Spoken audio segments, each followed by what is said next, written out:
In the ancient world, like now, marriage was a very personal bond. It was important for society and culture to have a sense of structure and keep their traditions going.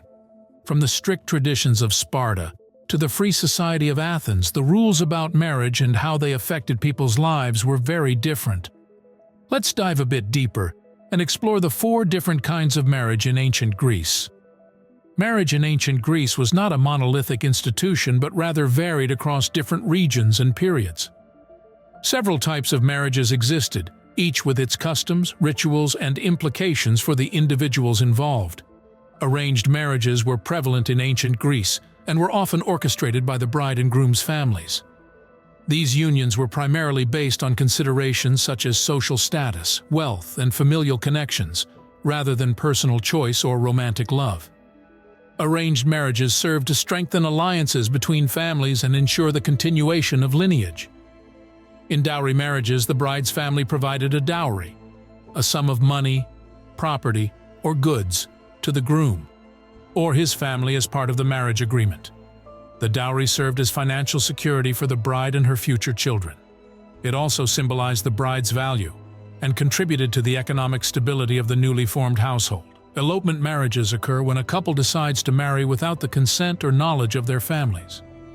This type of marriage was often chosen by individuals who faced opposition from their families due to social or economic reasons. Elopement marriages were considered scandalous by traditional standards, but occasionally led to successful unions built on mutual affection and commitment.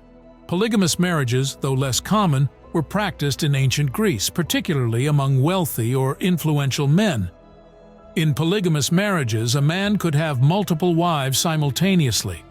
While polygamy was more prevalent in certain regions and among certain social classes, it was generally accepted within the context of Greek society. But before these unions unfolded, a crucial step initiated the journey: the engagement.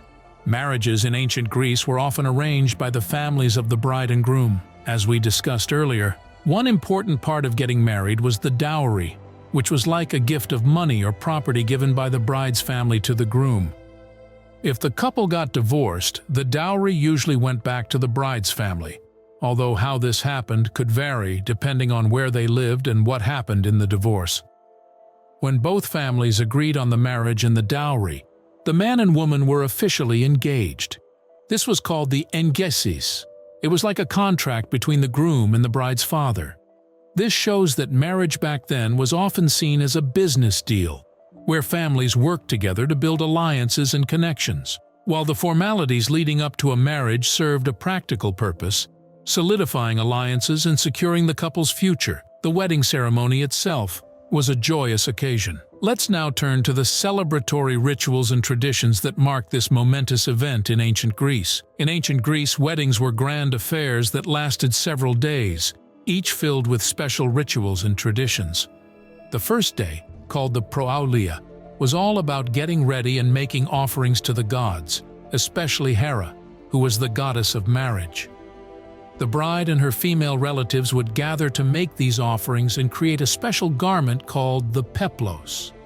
The next day, known as the gamos, began with the bride taking a ritual bath to purify herself with water from a sacred spring. Then, she would dress in her peplos, along with a veil and a wreath of flowers or laurel on her head.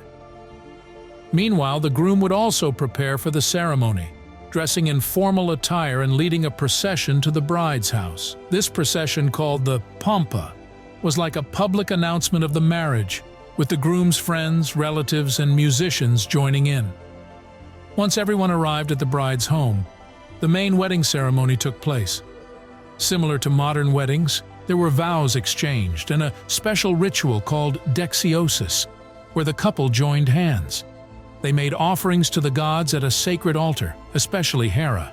After the ceremony, there was a wedding feast where guests enjoyed delicious food, including a special cake made of sesame seeds and honey, symbolizing fertility and happiness in the couple's future life together. The day ended with the apaulia, or the bridal chamber ritual. The couple retired to their new home, where the bride was escorted to the bridal bed and the marriage was officially consummated. It was a joyous occasion for the family and guests, filled with celebration and excitement for the newlyweds' future together. Let's now discuss how these societies dealt with the complexities that arose when a marriage ended.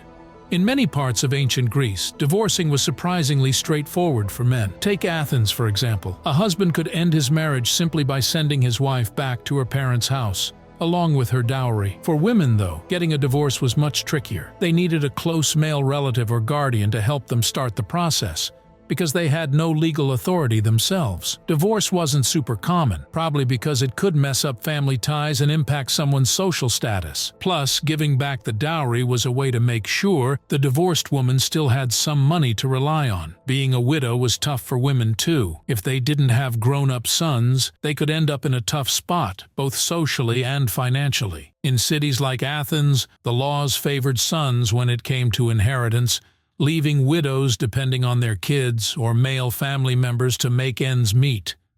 But things were a bit different in Sparta. There, women had more rights, like being able to inherit their husband's property. This gave them a more secure financial footing. However, unlike divorcees, widows were usually expected to marry again, especially if they were young and didn't have kids yet.